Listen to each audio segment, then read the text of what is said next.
تھوڑا سا ہمیں یہ بتائیں، ظاہر ہے آپ پارٹی کے بہت قریب رہے ہیں اور پھر اس کے بعد بہت دور ہو گئے.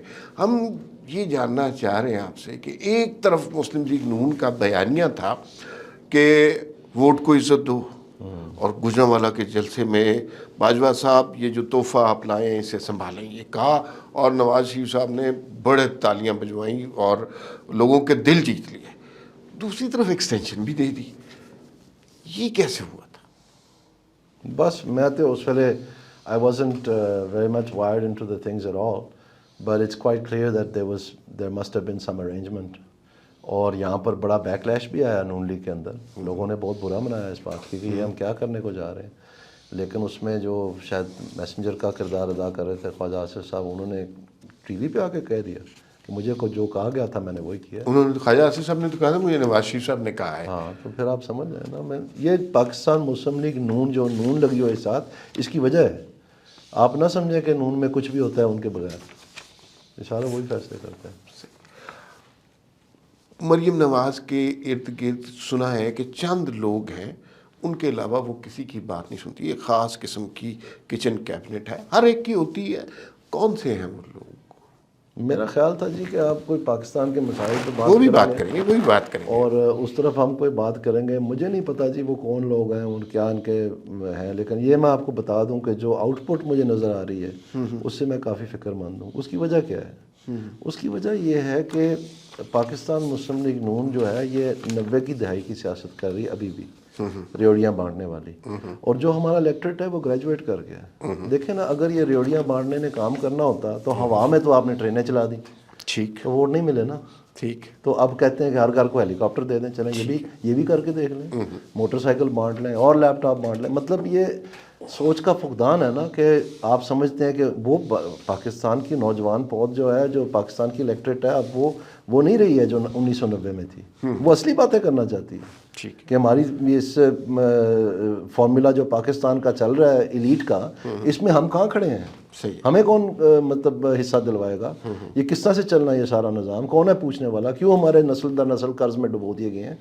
اور یہ ٹیکس امیر لوگ نہیں دیتے، ہمیں کوئی سروس نہیں ملتی. بچے پرائیویٹ اسکول میں پڑھاؤ، سیکورٹی گارڈ اپنا رکھو، گاڑی اپنی پرائیویٹ رکھو اسکول جانے کے لیے آنے کے لیے، کسی قسم کی کوئی سہولت نہیں ہے. گاربیج خود آپ اپنا مینیج کریں. گیس کا LPG سلنڈر جا کے مارکیٹ سے خریدیں، آپ کی وہ بھی نہیں آتی ہے. بجلی آپ کی نہیں آتی ہے. وہ بھیا کس مرض کی دعا ہے؟ جان چھوڑے ہماری. یہ ساری جو اشرفیہ ہے یہ سارے ان کے کام ہیں. ابھی کشمیر میں پہلا سیمپل ملا نا تو ہوش ٹکانے آ گئی نا 15 منٹ میں. تو کتنی دیر لوگ یہ برداشت کریں؟ یہی میں نے آواز اٹھائی الیکشن سے پہلے کہ اس کا فارمولا بتائیں کیا ہے مہنگائی کو کم کرنے کا، بے روزگاری کو کم کرنے کا. اس کے بغیر الیکشن ہی فضول ہے، کھوکھلا ہے. کیونکہ نمبر 1 ایشو پبلک کا یہ ہے. تو اس کے اوپر بجائے اس کے اوپر بیٹھا جائے، سوچا جائے، وہ میرے منہ پہ ہاتھ رکھ دیا اور پھر میرا سیاسی گلا گھونٹنے کی کوشش کی. اچھا، حالانکہ میں نے کیا کہا تھا ابھی کوئی 3-4 ہفتے پہلے میں نے سنا ہے نواز شریف یہی بات کر رہے تھے کہ جی یہ لوگ کتنی دیر برداشت کریں بجلی کے بل اور گیس کے بل. تو ان کو بھی شو کاز نوٹس جانا چاہیے. پھر میں نے اتنی سی بات کی تھی نا، میں نے تو نشاندہی کی تھی کہ ذمہ دار کون ہے کہ آپ پرچار ہی نہیں کر سکے. اور مجھے تکلیف کیا تھی؟ مجھے تکلیف یہ تھی کہ یہ مہنگائی جو ہے اس میں صرف نون لیگ نہیں ملوث تھی، یہ PTI کے زمانے کی ساری تیاری بنیادیں رکھی گئی تھی. اور میں نے برملا ٹی وی پہ آ کے جب ارشد شریف مرحوم اللہ ان کو جنت نصیب کرے، ان کے ساتھ میں نے 3 پروگرام ہے، ریکارڈ کا حصہ ہے، جس میں نے بتایا ہے کیوں اور کیسے ایک مہنگائی کی ایسی خوفناک ریلا آ رہا ہے کہ جو یہ سونامی خان بتاتا تھا ہمیں کہ میں نے کہا سونامی آ رہی ہے مہنگائی کی اور وہ آپ کو سب کو بہا کے لے جائے گی. اور وہ سارے ڈاکیومنٹس سامنے رکھ کے میں نے آپ کبھی چلائے نا اس کا کلپ اپنے اس پروگرام میں، تو لوگوں کو پتہ چلا. اس کی ڈیٹ دیکھیں کیا ہے. تو اب تو وہ اللہ کو پیارے ہو گئے ہیں، لیکن انہوں نے آفٹر دا پروگرام مجھے کہا کہ آپ نے میرے رونٹے کھڑے کر دیے. اور پھر وہی ہوا، وہ مہنگائی کی لہر آئی. اور یہ اسٹیٹ بینک نے بتایا کہ 12 مہینے لگتے ہیں جب آپ پالیسی مینیپولیشن کرتے ہیں. یعنی کووڈ کے ذریعے جو رضا باکر صاحب تھے اور اس وقت کی عمران خان کی حکومت تھی، یہ کیبنٹ میں آ کے کہتے تھے کہ اگر ہم نے 6 مہینے میں اپنی کارکردگی بہتر نہ کی تو ہمیں نکال دیا جائے، فارغ کر دیا جائے گا. یہ ستمبر میں آن ریکارڈ ہے. کیوں تھا یہ؟ تو پھر انہوں نے کیا کیا کہ انہوں نے سوچا کہ یہ فوج ریسٹلیس ہو رہی ہے، اسٹیبلشمنٹ ریسٹلیس ہو رہی ہے کہ ہم سے ہو کچھ نہیں رہا، ہر محکمے میں ہم نے تباہی مچائی ہوئی ہے، فورن پالیسی ہم نے تباہ کر دی ہے، ہر چیز ہم نے تیش نیش کر دیا اور ڈیولپمنٹ ہو کوئی نہیں رہی. تو انہوں نے پھر کیا کیا کہ بوریوں کے منہ کھول دیے اور انہوں نے پاکستان کی معیشت کا مجرا کروایا. وہ جتنے پیسے غریبوں کے لیے کووڈ کے آئے تھے وہ امیروں کو بانٹ دیے اور پیسوں کا فلڈ لے آئے پاکستان میں. اس سے پھر مہنگائی چھت سے جا لگی. ہسٹری میں پاکستان کا جب سے پیدا ہوا ہے 1947 سے لے کے آج تک 38% انفلیشن کبھی نہیں ہوئی. کیا ہم نے نہیں دیکھا کمیونزم کو، بھٹو دور کو، آگے مارشل لا، چینی کی نعرے ایوب خان والے، اور کیا نہیں دیکھا، کبھی نہیں ہوئی. لیکن اس کارنامے نے یہ جو بتاتا تھا میں یہ نیا پاکستان، اس نے یہ بھی کر دکھایا. واقعی نیا پاکستان بنا دیا کہ اتنی مہنگائی کبھی ہوئی نہیں. اور یہ بتا نہیں سکے.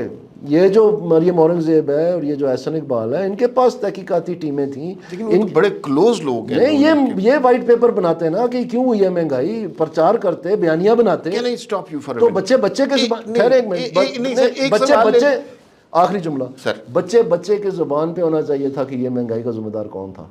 الٹ وہ توق جو ہے وہ ان پہ لڑکا دیا. اور پھر جب یہ اس کے بارے میں روکنے کے لیے کچھ کر سکتے تھے، یعنی اگست 2022 میں جب مفتاح اسماعیل صاحب فائنانس منسٹر تھے، اس وقت یہ انڈر کنٹرول تھی، یعنی انٹرسٹ ریٹ اتنا تھا کہ وہ مہنگائی کو کنٹرول کرنے کے قابل تھا. لیکن انہوں نے کیا کیا، انہوں نے اگست میں ہولڈ کر دیا. اور اس وقت تک جمیل احمد صاحب نے اپنا دفتر سنبھال لیا تھا، لیکن اس مانیٹری پالیسی کمیٹی کی رپورٹ پہ سائن ان کے نہیں ہیں، وہ ڈپٹی گورنر کے ہیں اسٹیٹ بینک کے. اور اس کے بعد اکتوبر میں ڈار صاحب آ گئے جب اگلی میٹنگ آنی تھی، تو انہوں نے جبرن جو ہے یہ قسطیں کروا دی بجلی کے بلوں کی تاکہ مہنگائی کو کم دکھایا جا سکے. اور انہوں نے بھی ہولڈ کر دی انٹرسٹ ریٹ، یعنی اگست میں بھی انٹرسٹ ریٹ ہولڈ کیا، اکتوبر میں بھی ہولڈ کیا. اس کے بعد مہنگائی چھت میں سے نکل گئی. پھر آپ کو فائنلی 22% پہ کرنا پڑا، اس وقت شاید 15% تھا. تو یہ تباہی انہوں نے ضرور مچائی. احسن اقبال صاحب نے کچھ تجویزیں نہیں دیں، انہوں نے میٹنگ ہی نہیں کال کی. تجویزیں تو چھوڑیں کہ اس کو کیسے روکنا ہے. اور اس نے پرچار کوئی نہیں کیا کیونکہ وہ انٹرینڈ ہے، اس کا کوئی تعلق نہیں ہے میڈیا کے ساتھ، جس کو انفارمیشن منسٹر بنایا ہوا تھا. واللہ عالم کیا مجبوری تھی. تو کیا مجبوری تھی ویسے؟ واللہ عالم، میں کہہ رہا ہوں مجھے نہیں پتا. تو پوری کی پوری ایک اچھی خاصی جماعت کو شکست و ریت کر دیا اس کے ہاتھوں. جو 2000 فروری 2000 یہ جو الیکشن تھا 2024 کا، یہ مہنگائی اور بے روزگاری کا الیکشن تھا. تو ان کا میزریبل فیلئر دیکھیں کیا آیا، کہ آپ کو کیا کرنا پڑا پھر بعد میں.